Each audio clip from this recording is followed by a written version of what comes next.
it just kind of plops into the Bible in the midst of almost a lot of history stuff. And so as we try to figure out, well, why is it here and why is it there and what's the overarching message? One of the things I guess I find comforting, and of course I do this with most of Scripture, is I can find so many parallels to modern day within these scriptures. And people think it's this ancient book that has no relevance for today. And I always beg to differ with them. So because as I keep telling people, and maybe I've told you too, that context and cultures may change, but human character seems to stay the same, no matter what the generation is. It's like we're just very slow on the uptake in our human characteristics and understanding. But as I go to get my screen shared here, do all the little tricks I have to do to get us started.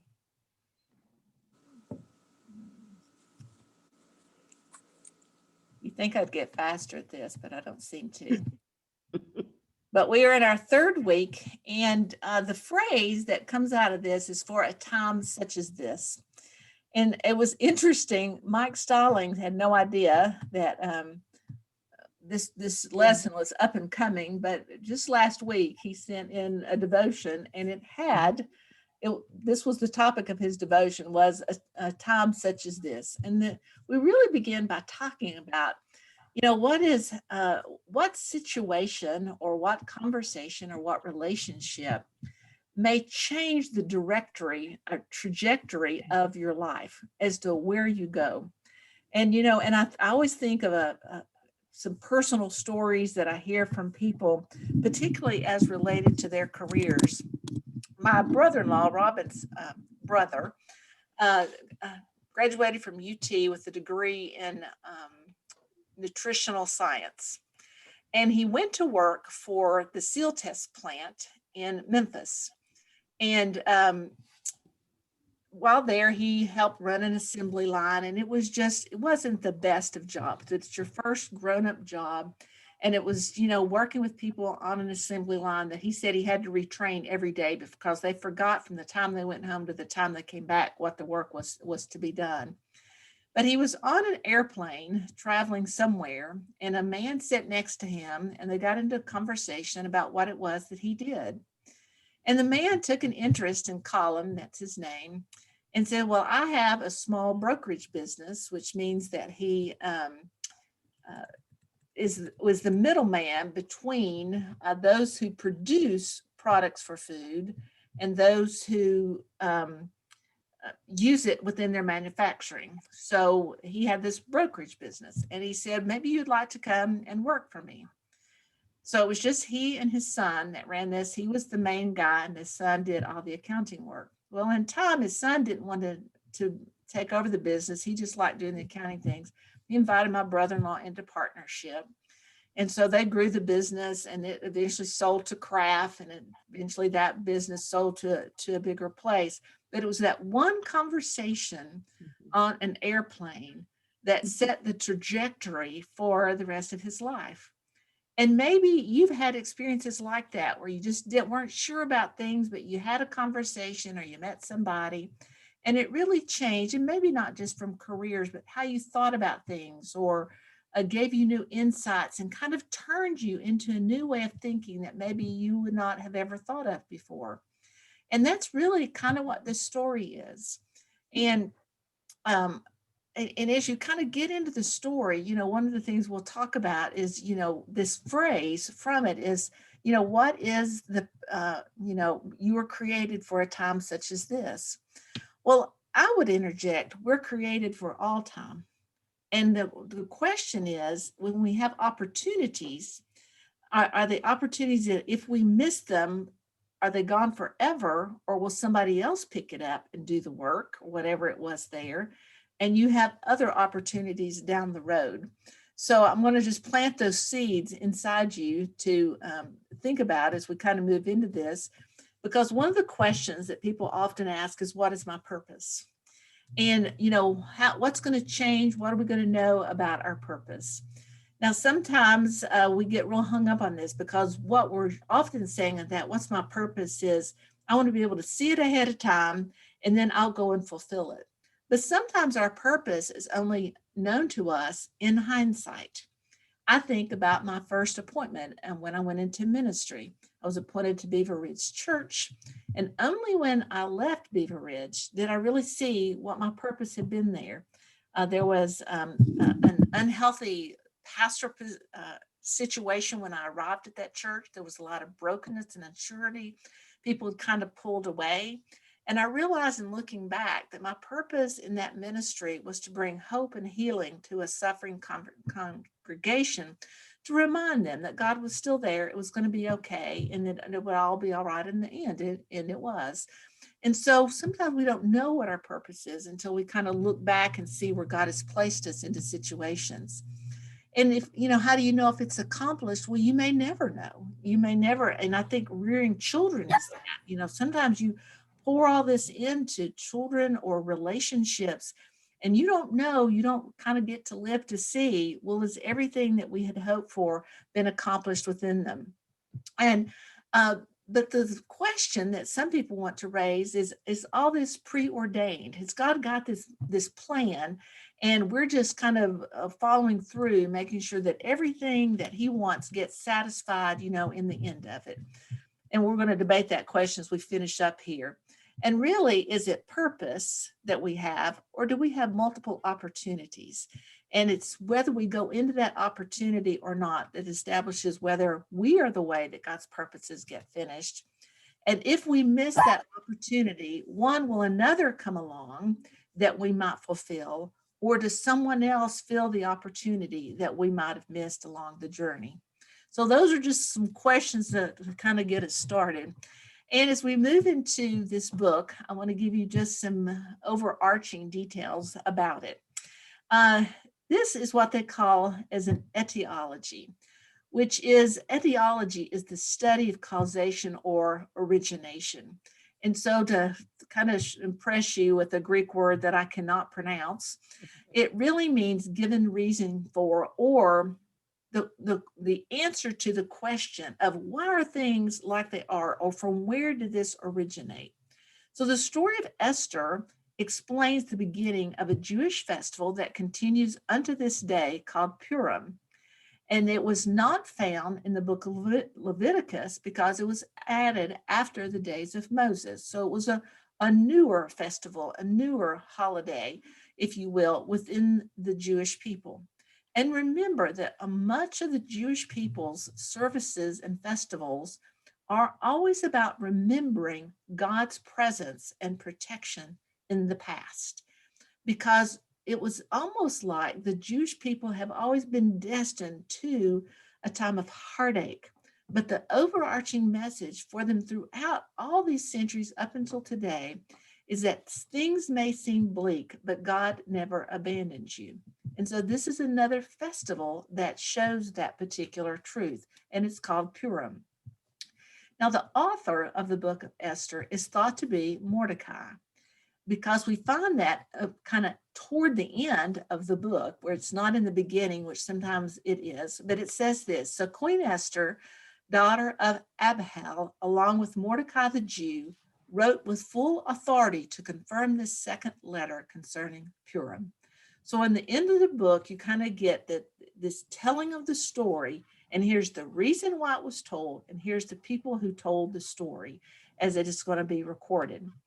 They think that it was written around 486 to 465 BCE, meaning before the birth of Christ. And this is insignificant because it tells us where the Jewish people were.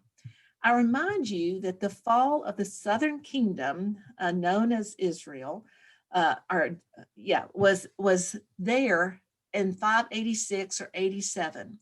And what happened was, if you will remember, the kingdom fell to the Babylonian Empire under King Nebuchadnezzar.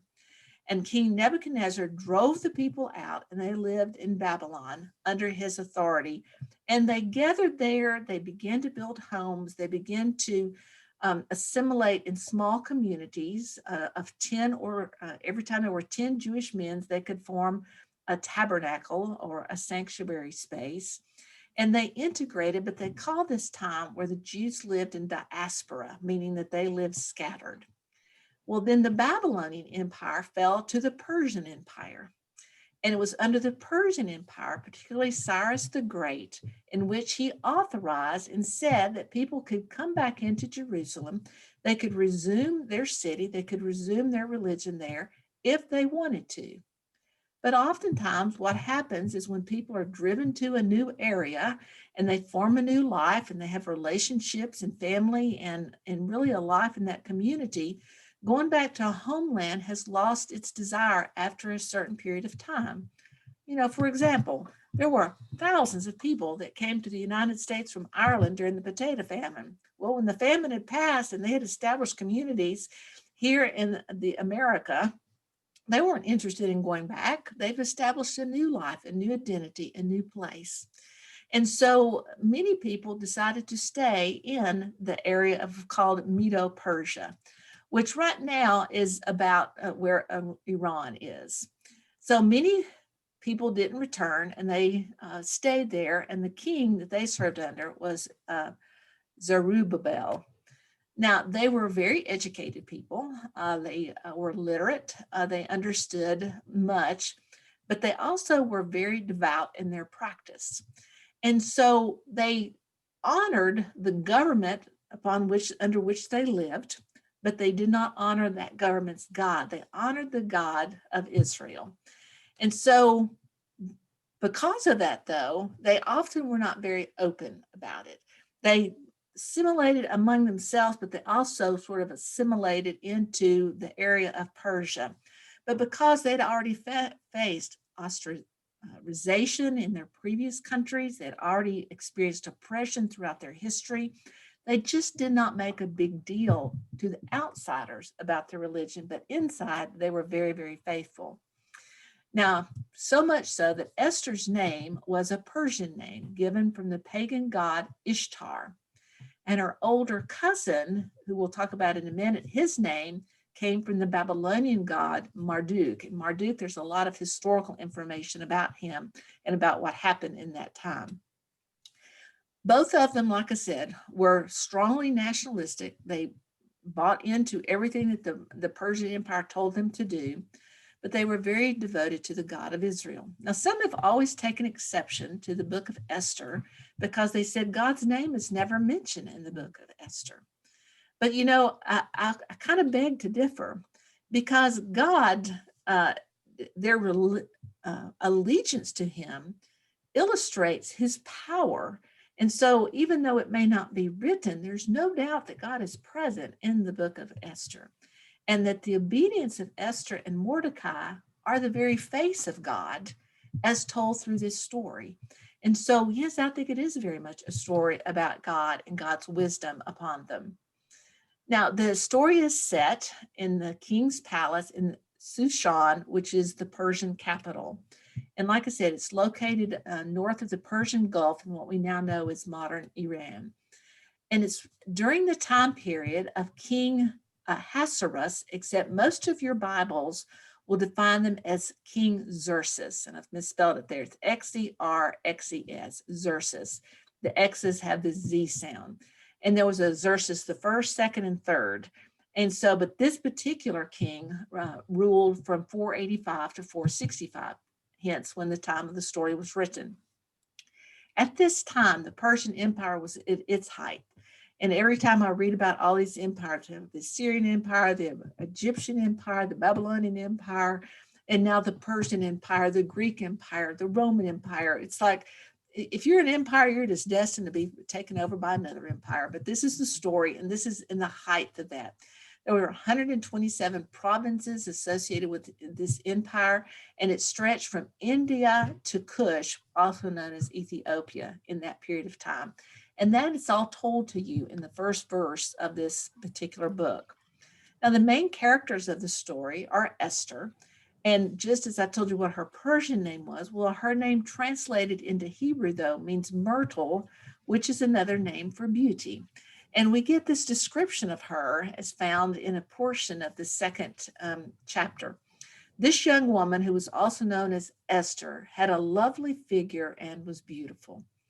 Now, I told you who wrote the story. Mordecai, they believe, wrote the story, and Esther wrote the story. So at least in their eyes, that's how that they were considered.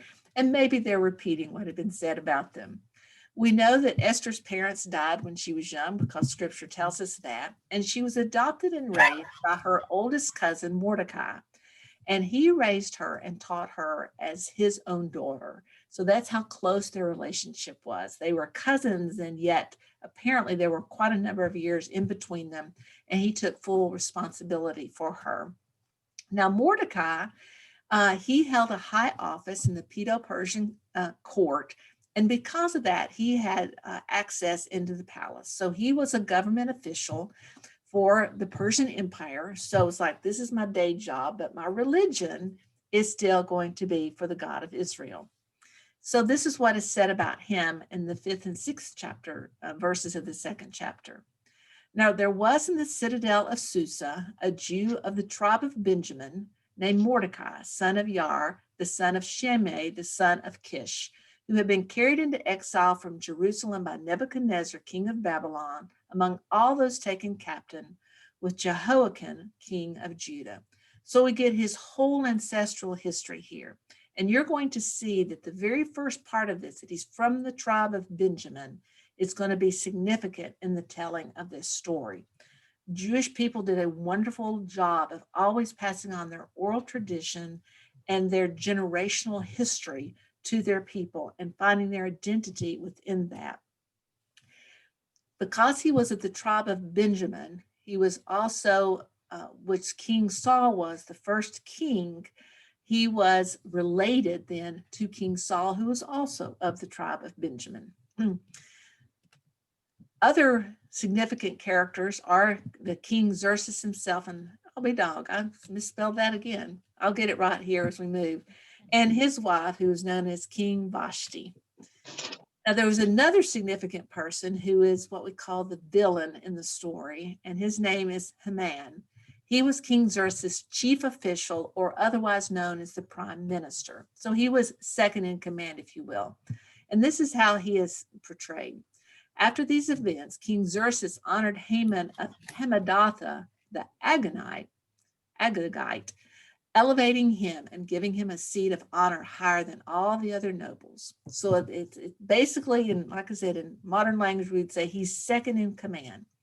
But when we learn that he's a Hagagite, then that is the significant part of our story. Hagag was the king of the Amalekites during Saul's reign. And the Amalekites were descendants of Amalek, the grandson of Esau. And if you'll remember, Esau had a little trouble with his brother Jacob. So they were bitter enemies of Israel, because you remember that Jacob stole the birthright of Esau, and the people who followed within that tribal, it was like the Hatfield and McCoy kind of a feud. It just went on and on and on for generations. There was this bitterness planted within them.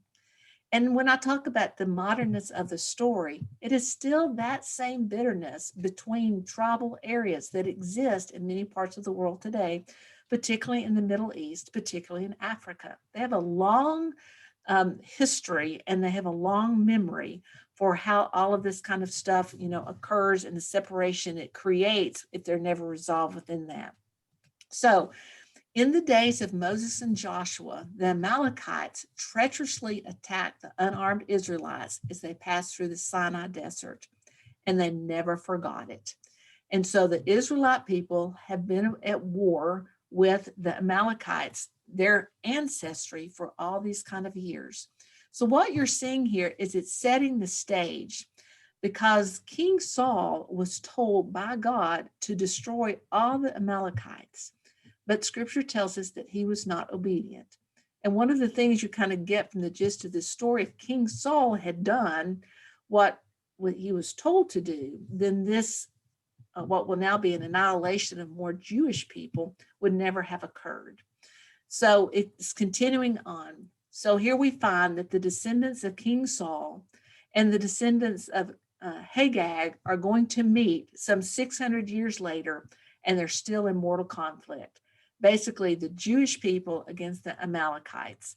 And we're going to see that story played out, and it's the undercurrent of the story that's good to know the history as you come into it. So before I move on, let's pause, because that was just the intro to the book. Questions, thoughts? Don't really care, just, you know. My Bible says in a little box that one of the reasons God isn't mentioned is because Esther wasn't all that great of a person. She was in for the money, and she just, that's what it said. Well, as with all translators, they have a right to their opinion, and I have a right to disagree with them. And I wonder when I read this too, that her purpose in this whole thing, did God give her the purpose? Because in the very end of the book, she did save the Jewish people. They didn't get killed. So was that the plan? It was the time such as this. Do you think that was it? Let's hold that thought and come back to that, because that's a good question. So I'd like to wrap up kind of with that idea. So, but I would disagree. I think that kind of an analogy sounds very contemporary. The women are in it for the money kind of thing. Mm-hmm. That would assume that women had that much control over anything. Right. They were placed in their position, and it's kind of like when they're, we're going to talk about this new queen being brought in. I mean, they would just scour the village, and anybody that they wanted, you were kind of just brought in, en masse to be part of the harem and checked out to see if you were queen worthy enough or not. So it wasn't like she was putting her name in a hat. She just, she was, I would say, more a victim of circumstance than in it for the money, so forth. And they make that sound sort of bad. And I'm saying, when you saw what happened to the former queen, I'm not so sure that would be something I'd be looking for, because her story didn't end up that well. I might have just rather been a peasant girl out there to risk that. So anyway, but that's a good point, because it does cause us to always look at what translators are saying. And that's why you need your understanding of scripture. It also points to the fact that until the 1950s, all translators were of the male persuasion. And sometimes you get a male twist on how things are interpreted. I think the person that translated that went through a bitter divorce. And his wife got everything. Exactly. She was in it for the money. I don't know. But anyway, like I said, they're entitled to their opinion and me mine. So anyway. All right. Well, so let's get into this chapter then, and into this book. And I'm just going to go over it sort of a chapter at a time, pretty quickly, because I trust that you've read it. And if not, at least we'll hit the high points. And I call the first chapter really about insubordination. First of all, it just strikes me right off the bat that the king is having this, he's going to throw this great big banquet, this feast, but it's going to last for 6 months. I mean, the scripture says 180 days, but we're talking 6 months. And I cannot envision or fathom a feast that goes on for 6 months, and how that even begins to work. I mean, I do Thanksgiving dinner or Christmas, and it's like, I just can't imagine 6 months of feasting. And I would think that people would have just been rotund, after this. And then this is for the reason he does it was to impress people with his wealth and majestic palace. So I don't know if you just received an invitation and every day there were new people showing up. There was big groups of people at a time, but this is just one of the verses that describes the palace. So the garden had hangings of white and blue linen, fashioned with cords of white linen and purple material to silver rings on marble pillars. There were couches of gold and silver on a mosaic pavement, and I don't even know what that word is, porphyry, marble, mother of pearl, and other costly stones. So I'm be curious what that translator has to say about, the King Xerxes. It's like being in it for the money. It sure looks like he knew how to use and spend money. So this feast was really about, showing everyone how great he was and all that he had in his possession. But then, if that's not enough, he had to follow that with a 7-day feast for his subjects. So all the nobility of this vast empire, the 127 provinces, has come through their doors within the last 6 months. And now they're going to let maybe some of the little people come in and see the place for the remaining 7 days. Well, by this time, it's purported that the king and the ones that are there are quite inebriated. And during this inebriation, he calls his queen to come and display her great beauty before his princes and men of renown who are in attendance. Now, there are some translations that actually say they wanted her to come in wearing her crown and nothing else. So in Persia, because it's like Islamic law today, a woman was not supposed to appear before men and unveiled. So, or any other strangers, that she was always to stay veiled, that the only place that you could do that was in the privacy of your communal home there, with the king. So she refused to do that. And so to do so kind of brought dishonor upon the king. Now, he was drunk and he might have let it pass, but the other people wouldn't let it pass. And so they goaded him, if you will, into this phrase. It says, give her royal position to another who is better than she is. In other words, she made you look bad because of all the people here, and you showed out and impressed people with everything you have.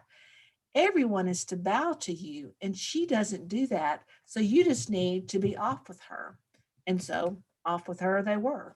So that caused them then to go searching for this new queen and then what will become intrigue within the court. So, like I said, I always think of the story of Cinderella when I get to this part of it, and that when the prince is looking for a queen and a princess, and so they go scour the land and send out invitations. And it really is pretty much about that. And among them was Esther, because we already knew that she was beautiful and had a beautiful body. That's what we've been told. Now, the people going out to search for these people were the ones who were responsible for the harems. And the people responsible for the harems were eunuchs, because then they didn't have to worry about his being around the girls. And one of the eunuchs that was responsible was a guy named Haggai. And he was the keeper of the women, or of the harem, if you will. And he found favor. And it says, now the king was attracted to Esther more than any of the other women, and she won his favor and approval more than any of the other virgins. So he set a royal crown on her head and made her queen instead of Vashti. Now, so this guy goes out and goes, oh, she's a beauty. So he brings her back and he is smitten by her. And then therefore, then the king also seconds that command. Now, Mordecai is behind her, whispering in her ear. Whenever they come, don't relate to them that you're a Jewish person, which tells us that he's keeping his identity secret as well. So what they do outside the palace walls, I guess they think no one knows. But he wants her to never admit that she is a Jewish person, because they have already been ostracized and mistreated by other royalties. So why open the invitation? And so it tells us in 220 that Esther kept secret her family background and nationality, just as Mordecai had told her to do. For she continued to follow Mordecai's instruction as she had done when he was bringing her up. So she still considered him her elder and the person to whom she was responsible. Now, the intrigue of the court comes when Mordecai, who remember has access to the palace, overhears two guards planning the assassination of King Xerxes. So he goes and tells now Queen Esther. She goes and tells King Xerxes. It's all foiled in that attempt, and the potential assassins are killed. But when Queen Esther tells him, she gives credit back to Mordecai. But for the moment, the king really doesn't acknowledge that credit. That's going to come back in a little bit. So they're hanged in the gallows, and this is what is important that you might read past. And it says it's recorded in the book of annals, which is the same thing as saying the historical record of the king. They kept records of what had happened, and they liked to keep records of their accomplishments and their victories. So this would all be recorded, and in some places it reads like the chronicles, the story, it's the diary, the journal, whatever, of royalty that they kept. So it's recorded there. So that's going to come back to us later. That's one of those little passages you'll pass over and won't think much of until later. Now, in the third chapter, because those people were killed, there's a new person appointed. And Haman is the person who's appointed prime minister. And he, like I said, is in second in command. And all the other princesses of the provinces are to answer to him. And he only has to answer to the king. And under appointment by the king, all of them are told that they must bow before Haman like they would do if they were paying homage to a god. Well, the two encounter each other, Mordecai and Haman, and he refuses, because of his religion, to bow to anyone other than the God of Israel, that to bow to anyone else is the same as idolatry to another God. And when he's questioned as to this slight that he's given, he explains about, and the word comes out about who his people are. In other words, his Jewishness spills forth. Now, because of that, and I come back to this feud that's been going on for 600 years now, Haman, the original Amalekite descendant, and Mordecai, the descendant of the Jewish people, remember their hatred for each other. And Haman then orders that all the Jewish people be killed. He doesn't just want to kill Mordecai because of the slight to him. He takes the vengeance much further and says, we just need to annihilate all the Jewish people, which tells us still that you don't know about Mordecai. Does the palace even know about Esther and Mordecai's connection? Because if they had, they would have known that she was Jewish too. So there's this level of secrecy about their past, and I think even about their connection to one another. So he wants to see, well, when would the gods be happy when I do this great slaughter? And it says it casts lots, which is the same kind of, it's rolling the dice. And the date planned for the massacre is the 12th month of Adar on the 13th day. So it's equivalent somewhere in the Gregorian calendar to like February, March, something like that. So it gives him some time to plan his event and his slaughter. And the first step to that plan is he has to go to the king and have the king write an edict, which gives him permission in order to get rid of these troublesome people. And he offers, which is kind of an odd, he said, if you will do this, I will pay to the temple treasury 10,000 talents of silver, which is about 10 million ounces of silver. So that's an extraordinary amount of money.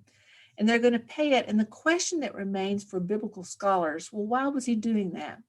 Some think that he did it because of the impact on the economy when they lose all these Jewish workers out there that they're getting ready to kill. And others think it's to pay for the military cost of going and engaging in this particular battle. But the edict is decreed, and in 313, what we read is this. Dispatches were sent by couriers to all the king's provinces with the order to destroy, kill, and annihilate all the Jews, young and old, women and little children, on a single day, the 13th day of the 12th month, the month of Adar, and to plunder their goods. So that was the edict that was sent forth out to all the provinces, that on this day, this is the plan and this is what you are to do. Well, Mordecai sees this edict and he responds in a multitude of ways. First, he goes into deep grief and sorrow. And this, as it's always portrayed in the Old Testament scripture, he tears his clothes and rips them off. He adorns himself with sackcloth. He puts ashes upon himself so that everybody else knows that he's in a period of grief and mourning. And so when the attendant comes and tells Esther that this is what he's doing, she sends word, why are you doing this? What's going on? What's happening? And then he relates to her about this edict. Now, even though she's queen, she lives in a whole different area, a different space than the king does. And she only sees the king when he asks for her to come there and to give permission. So she's got this dilemma. Mordecai says, I need you to intervene, but she's thinking, I can't go there and if I'm uninvited, because to enter into the king's court without invitation was to invite yourself to be murdered, to be killed. And the only way that if you showed up and he wanted to see you, he had a gold scepter and he would put that out to acknowledge that you may enter without threat of death. Well, it had been 30 days since she'd seen the king and he had not called for her. So she's got this dilemma. How do I get to the king? And how do I deliver this message to him? And so this is what Mordecai says back to her, because she's given him excuses as to why she can't intervene. And he says, do not think that because you're in the king's house, you alone of all the Jews will escape.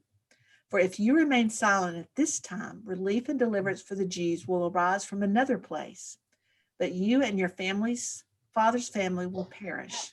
And who knows that you may have come to your royal position, and this is that phrase, for such a time as this. Now, isn't it interesting that Mordecai, he basically says, if you don't do it, somebody else is going to do it. But if you don't do it, I guarantee you that you're going to die, that you and your father's family are going to die, because your Jewishness will come out in the end. And where up until now in this whole book, he's been telling her, remain silent about your religion, remain silent. Now he's telling her, you can remain silent no more.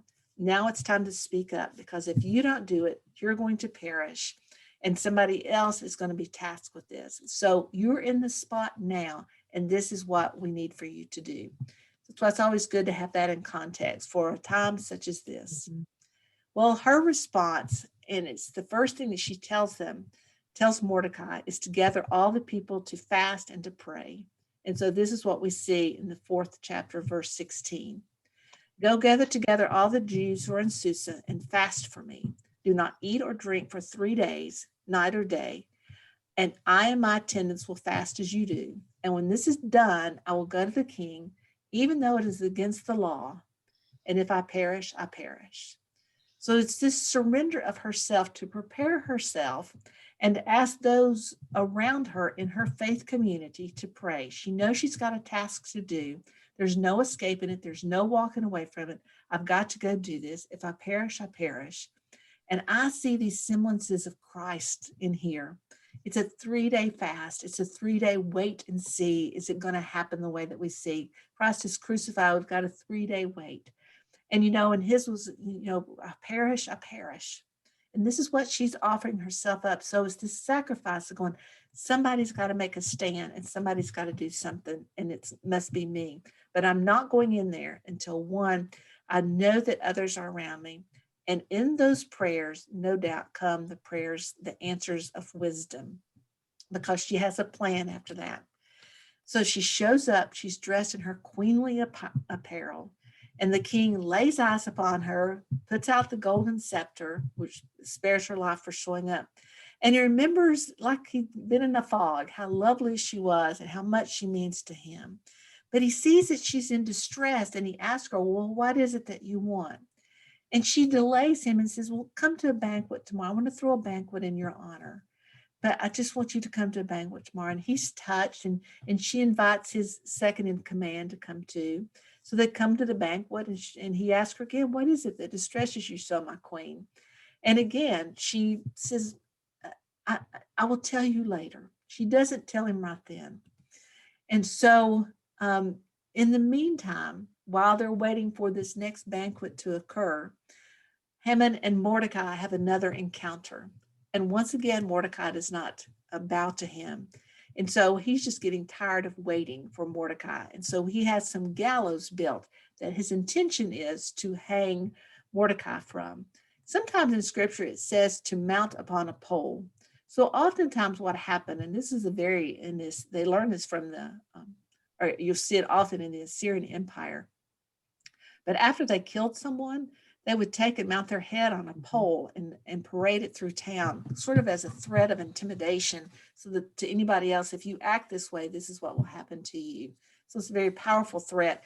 And again, we see semblances of some of this now in the Middle Eastern community by these horrible organizations that bring terror to communities and territories there. Well, the chapter closes, and what we find then is King Xerxes is having trouble sleeping. And I think is maybe he feasts too much, don't know, what was going on with him. But the way that he's going to go back to sleep is he's not going to have a book read a book himself. He's going to have it read to him. And what puts you back to sleep better than having the chronology of your kingly rule read to you? And so they're reading him this chronicle, and out comes this story about Mordecai. The one I told you said had been reported in the annals. Well, this is what we're talking about. This is where the story is. And so they're reading him the diary of his life, and he suddenly remembers, I remember that story and about Mordecai being the one who gave me the news of it. And then he says, I failed to reward him. And so I love this little turn of events that we find in verses 6, 4 through 10. And so in that he says, what honor and recognition did Mordecai receive for this? Nothing has been done for him, his attendants answered. The king said, well, who is in the court? Now Haman had just entered the outer court of the palace to speak to the king about hanging Mordecai on the gallows he had erected for him. But his attendants answered, Haman is in the court. Bring him in, the king ordered. When Haman entered, the king asked, what should be done for the man the king delights to honor? And I could just see Haman getting all puffed up here thinking, well, he must be talking about me that he wants to honor. Who is there the king would rather honor than me? And the king answered, for the man the king delights to honor, have him bring a royal robe the king has worn and a horse the king has ridden, one with a royal crest and placed on its head. Then let the robe and horse be entrusted to one of the king's most noble princes. Let them robe the man the king delights to honor and lead him on the horse through the city streets, proclaiming before him, this is what is done for the man the king delights to honor. Go at once, the king commanded Haman. Get the robe and the horse and do just as you suggested to Mordecai the Jew, who sits at the king's gate. Do not neglect anything I have recommended to you.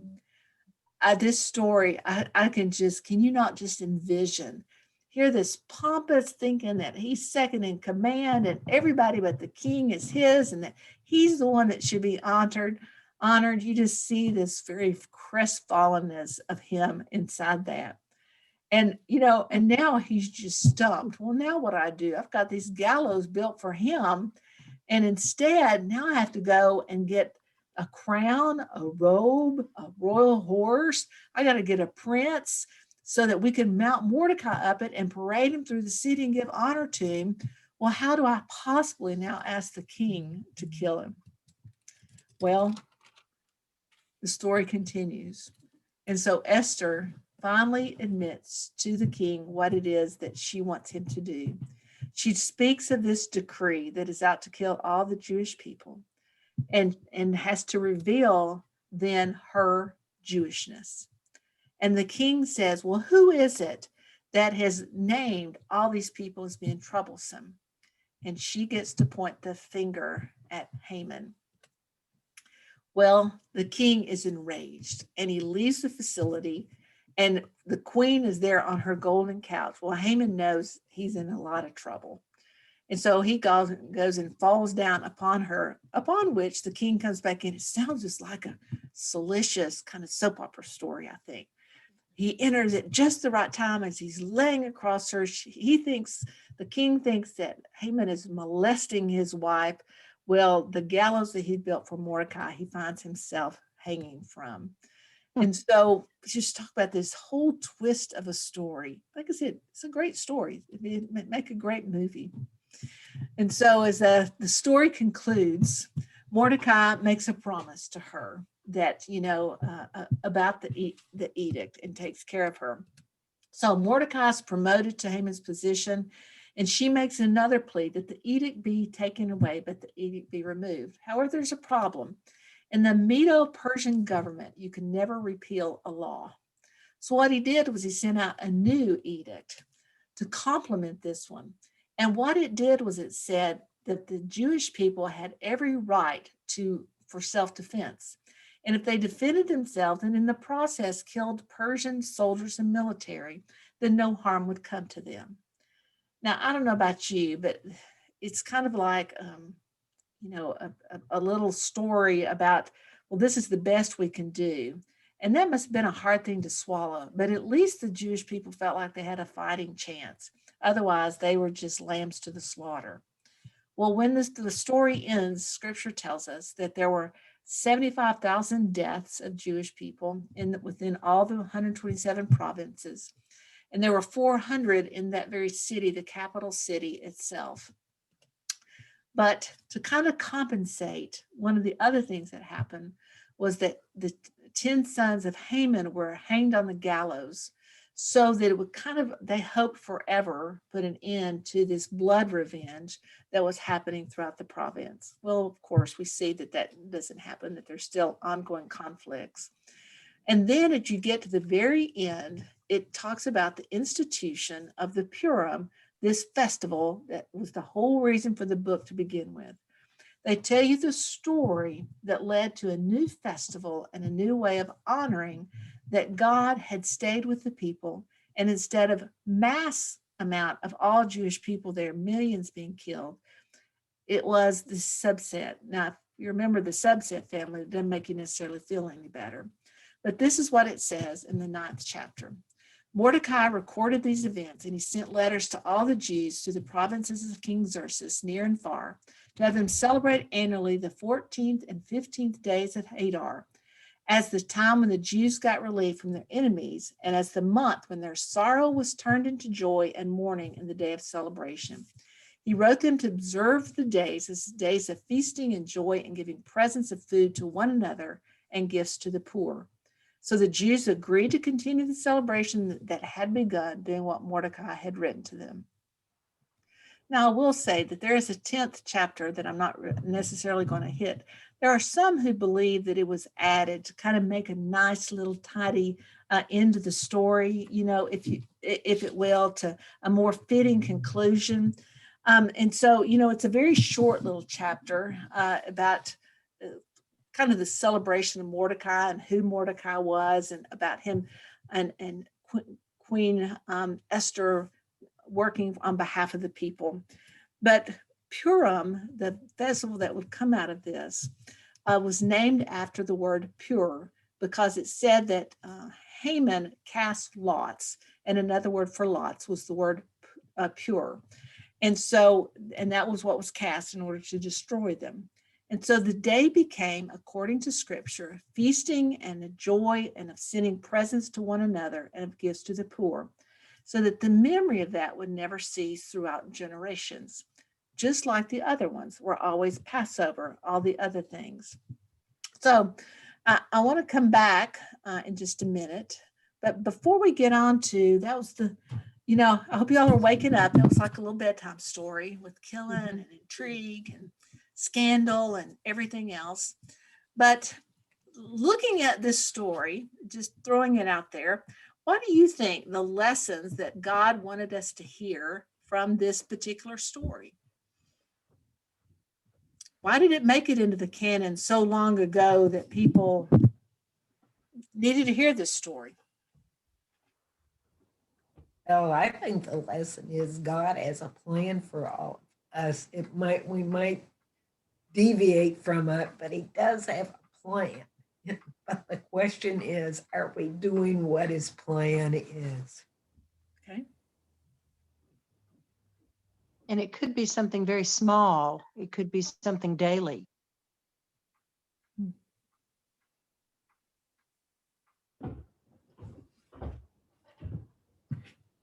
What's your take on God's view of powerful people who try to use their power for evil?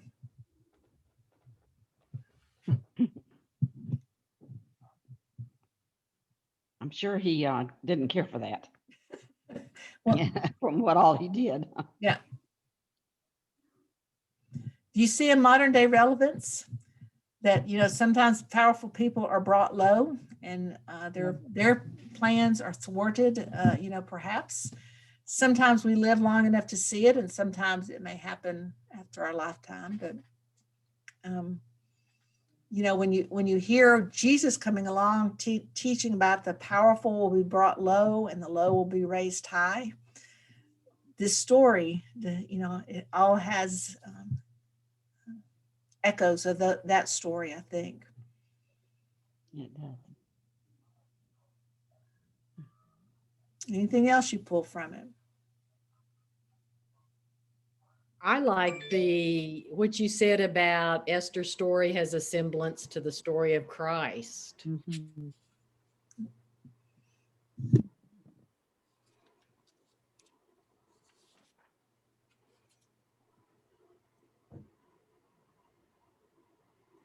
Well, I want to throw out some things, and we'll come back and talk whether you agree or disagree with them. But some of the lessons that I think that we take from the very beginning of the story, Mordecai and Esther show their allegiance to God always. And sometimes on the national stage, we have to, and I think sometimes in an effort at patriotism, we misplace the order. And I think at the end of the day, our primary allegiance always has to be to God, God first. And so it said they honored the government under which they served, even though the government with which they served was polytheistic, idolatrous. They still held to their religion, even though the government, where they were, where they had been brought to, against their will, the descendants of their family had been brought there against their will, but they still held to that allegiance of that they were a people of the God of Israel. So against all others. And I see this heroic act, I think, of Esther, who was willing to say, I'm going to go in and take my chances so that I can speak on behalf of the people whose God is the God of Israel. And so she risked everything. And so, like I said, I think that's a really important part of who she was.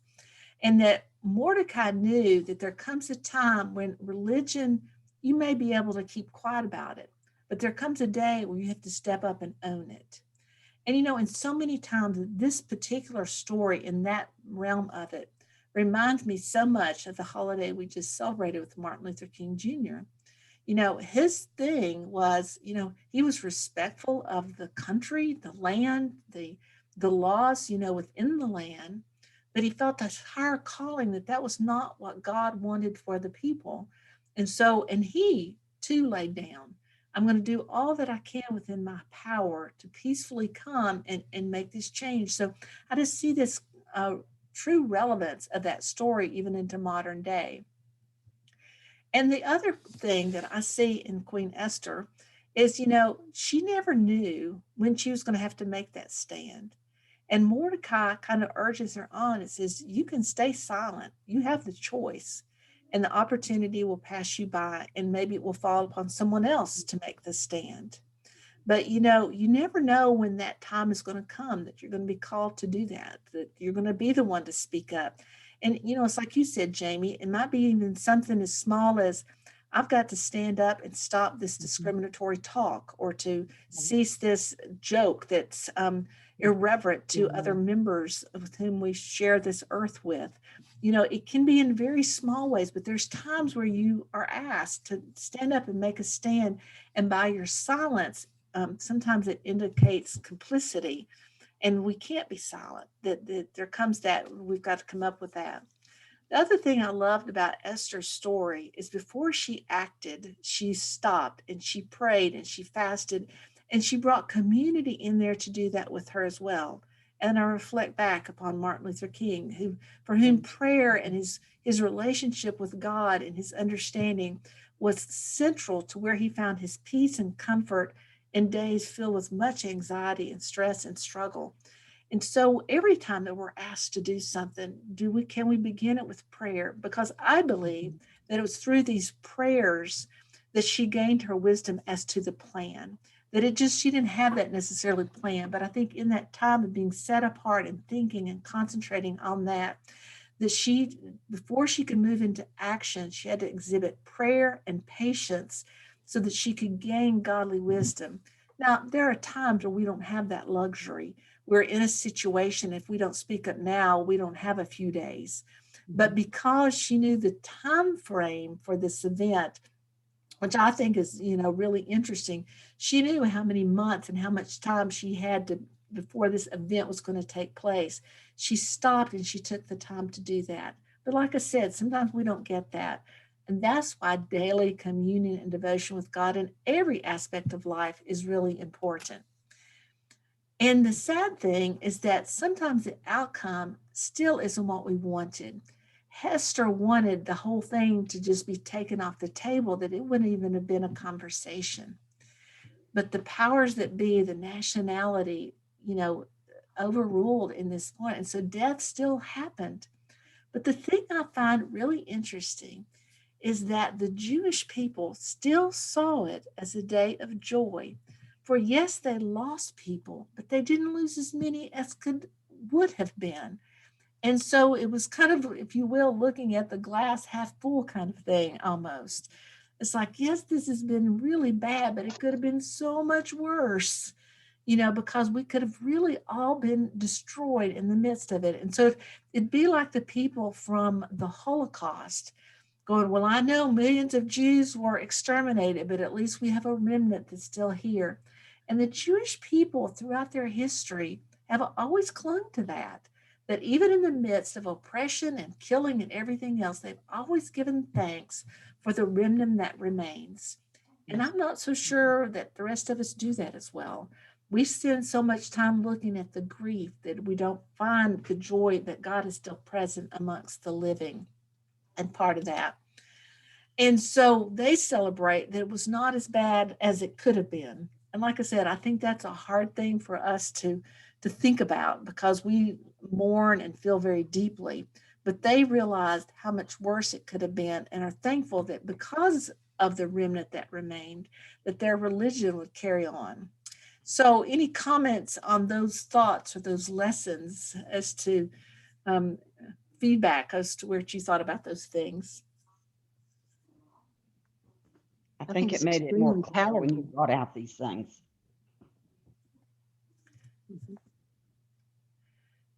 And so to your comment, Mary, I want to come back. You said that God has a purpose.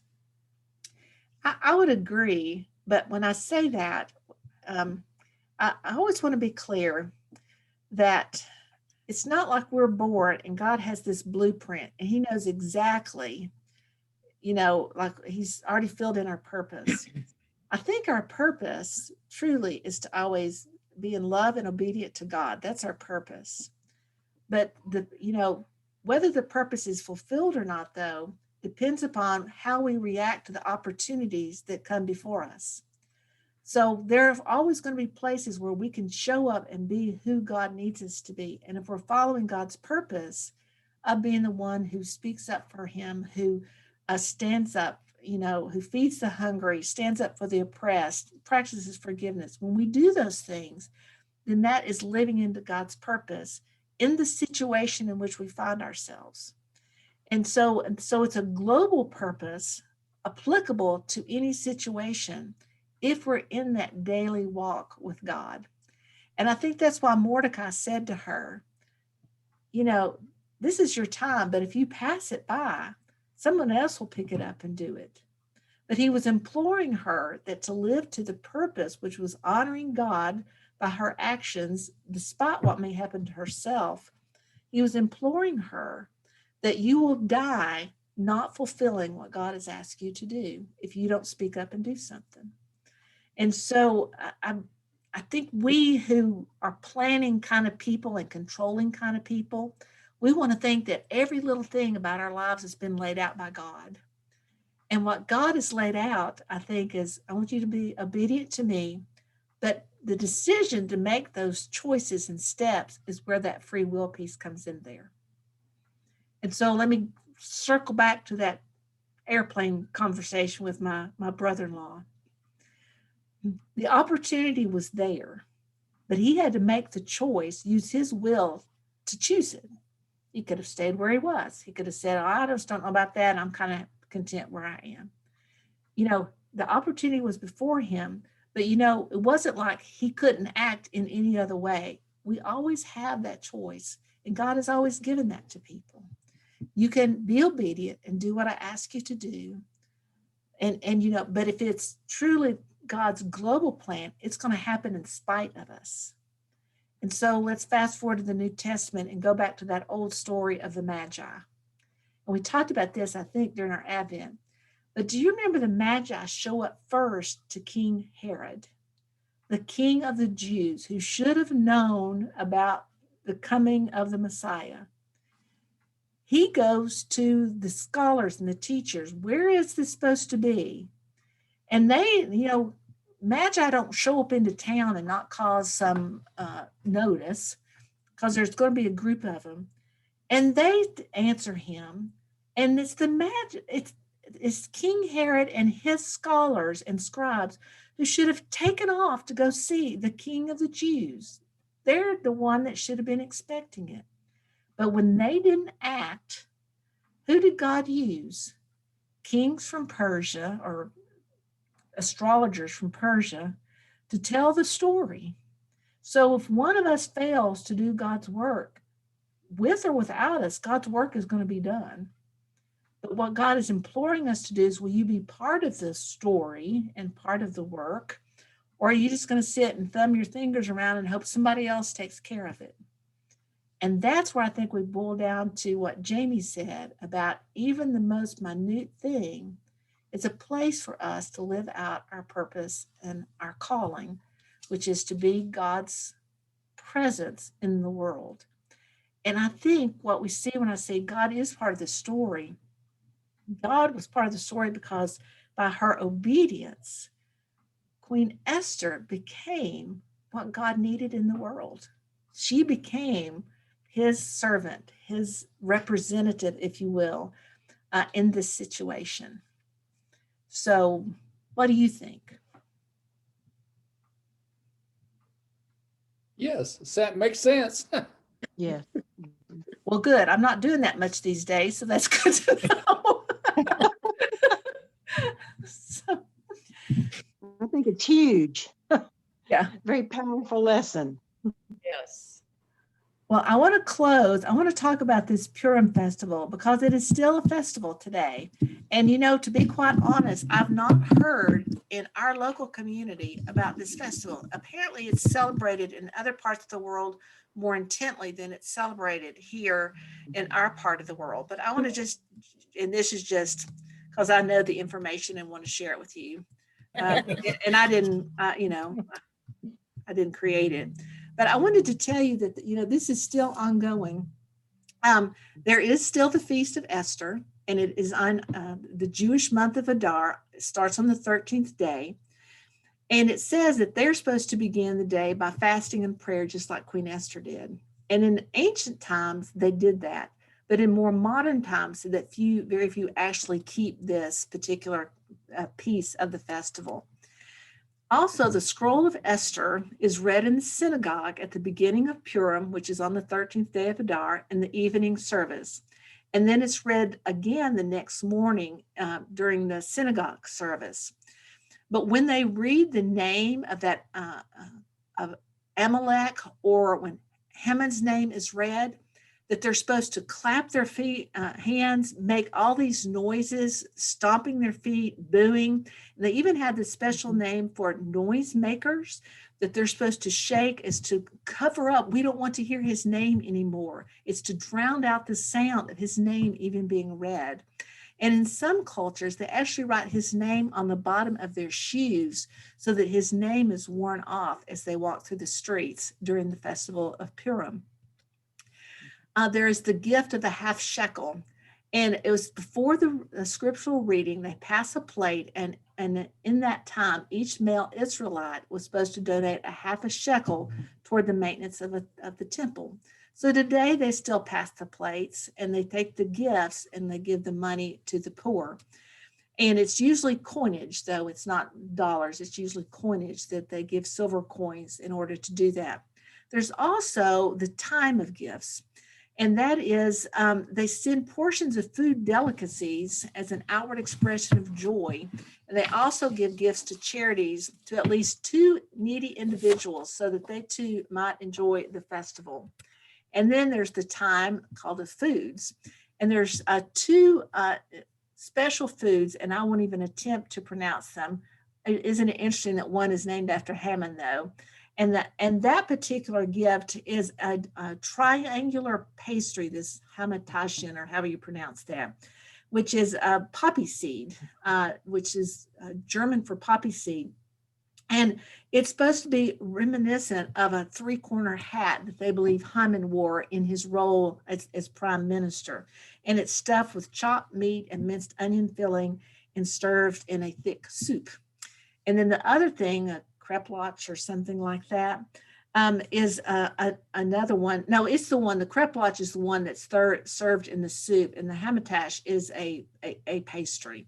And then the meal that they call it, whereas we think of the Seder meal, well, the meal is called the Suda meal.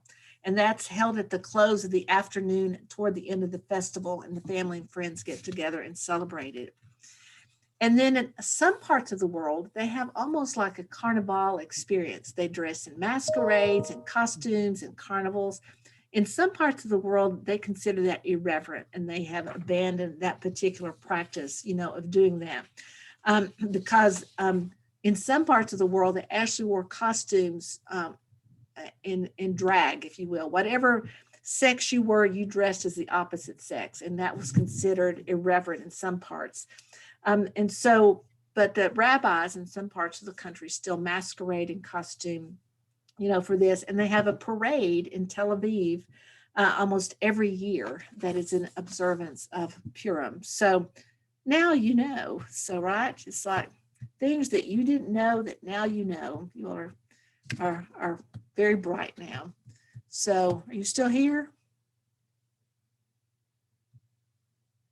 Well, it looks like I've lost people. So not sure what's going on. Let me see here. Okay, you still there? Yeah, now we are. Okay, where did you get to? Did I get through everything? Tel Yeah. Aviv.